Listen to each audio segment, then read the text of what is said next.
first week of the third quarter. Let us have first the learning competencies. Proves the Pythagorean Theorem. For the learning objectives, first, describe the relationships among the parts of a right triangle. Second, solve for the missing lengths of a right triangle using the Pythagorean Theorem. And third, realize the importance of Pythagorean Theorem in accessible distances. Let us have a recall of the perfect square and square roots of numbers using the app Spin and Spot. Let's start.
Class, I will show you the map of our town.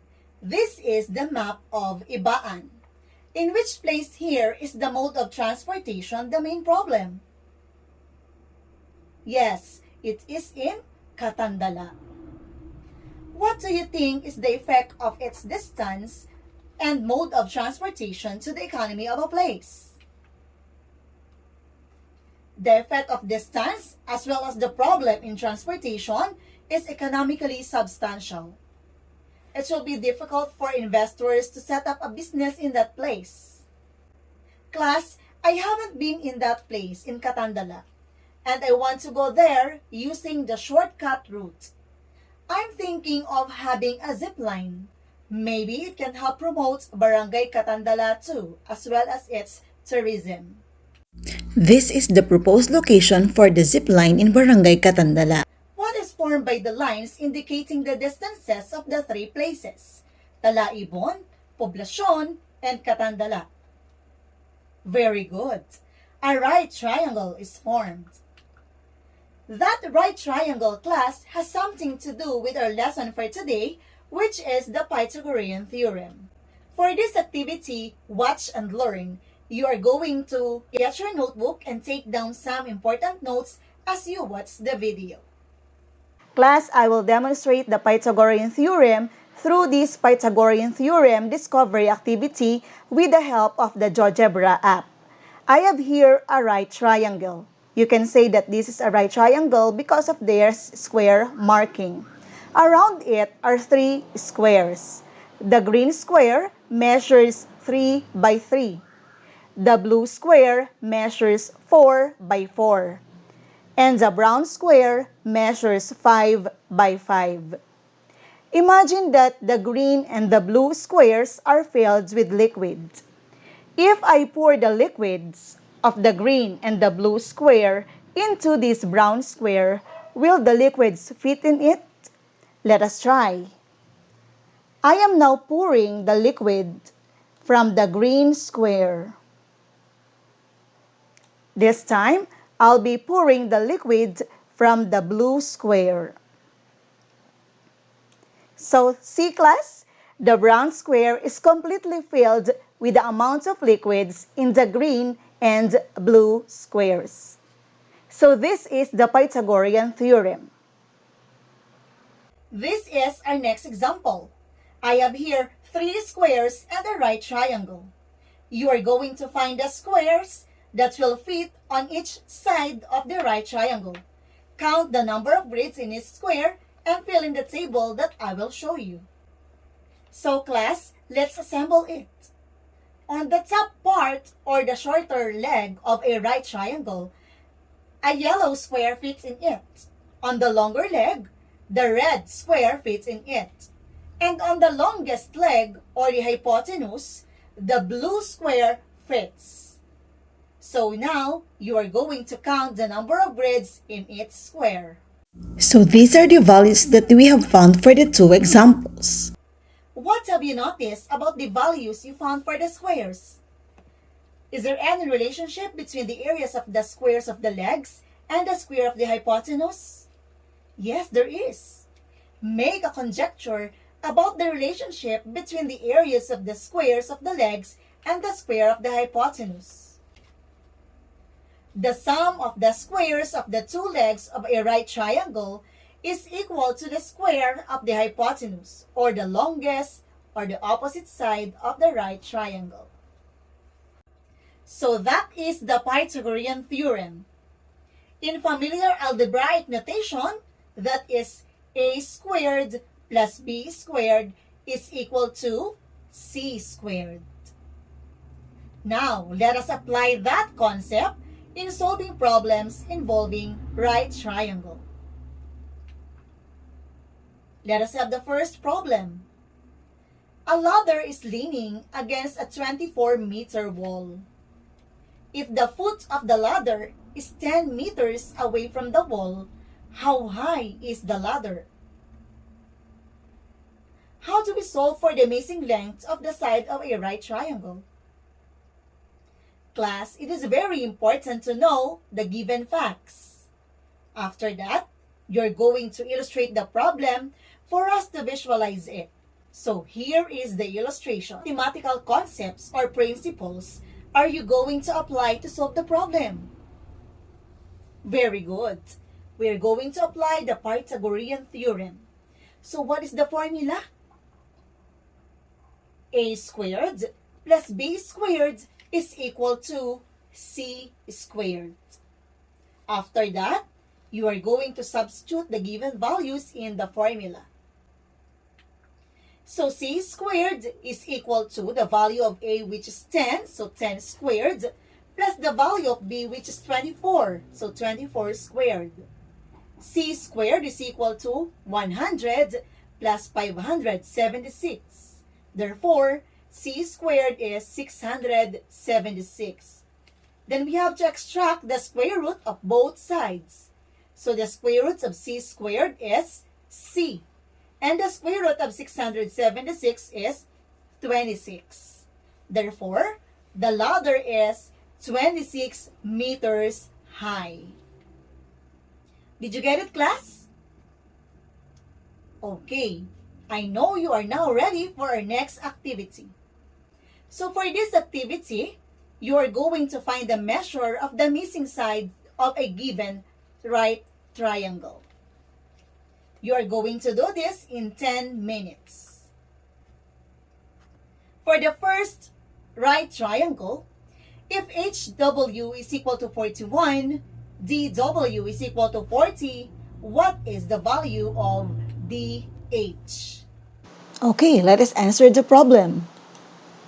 Given this illustration, we have side WH or segment WH as C, segment DW as B, and segment DH as A. For our solution, the formula is C squared is equal to A squared plus B squared. Let us substitute the values. So this will be 41 squared is equal to A squared plus 40 squared. 41 squared is 1,681 is equal to A squared plus 1,600. So A squared is equal to 1,681 minus 1,600. Therefore, the value of A squared is equal to 1, and then we have to extract the square root of both sides of the equation, having A is equal to 9. Therefore, segment DH is equal to 9. Let us proceed to number 2. If segment DY is equal to 12, DH is equal to 35, what is segment HY? Again, let us have the illustration. Then label the illustration as segment DY as A, segment DH as B, and segment HY as C. For our solution again, let us have first the formula. C squared is equal to A squared plus B squared. Then substitute the following given into the formula. C squared is equal to 12 squared plus 35 squared. So C squared is equal to 144 plus 1,225. C squared is equal to 1,369. Then extract the square root of 1,369. Therefore, the value of C is equal to 37. Did you get the correct answer? Very good. I think you are now ready for the next activity. So this involves katandala. If you were to build a zip line from Talaibon going to Katandala, how long will it be? Given that the distance from Talaibon to Poblacion is 0.6 kilometers and from Poblacion to Katandala is 5 kilometers. You will answer this in 5 minutes. Let us check your work. So the zip line from Talaibon going to Katandala is only 2.32 kilometers. So that is the shortest route possible. Are there any questions or clarification regarding our lesson for today? Okay. So I want you to reflect on this. What is the significance of Pythagorean Theorem in the measurement of inaccessible distances? Okay, your ideas are all correct. So let's sum it up. Class, what is a hypotenuse again? The hypotenuse is the longest part of the right triangle. Remember that it is always opposite the right angle. Who can state the Pythagorean theorem?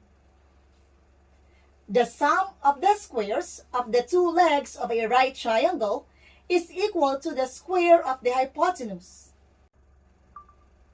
So in algebraic equation, the Pythagorean theorem is a squared plus b squared is equal to c squared.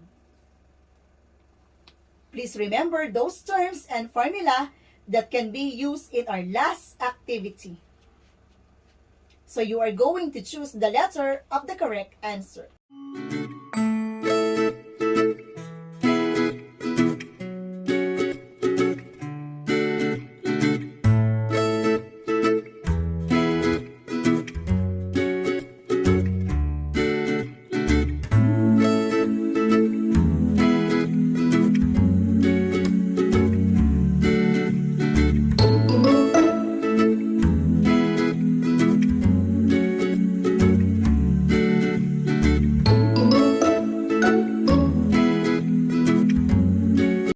So class, let us check your work.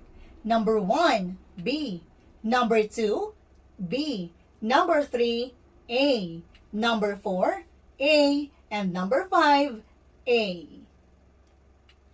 And for your assignment, you are going to determine if the given dimensions are sides of a right triangle. So the given numbers are sides A, B, and C respectively. You may copy it now. So, that's all for today. I hope you learned something new from our lesson. God bless everyone.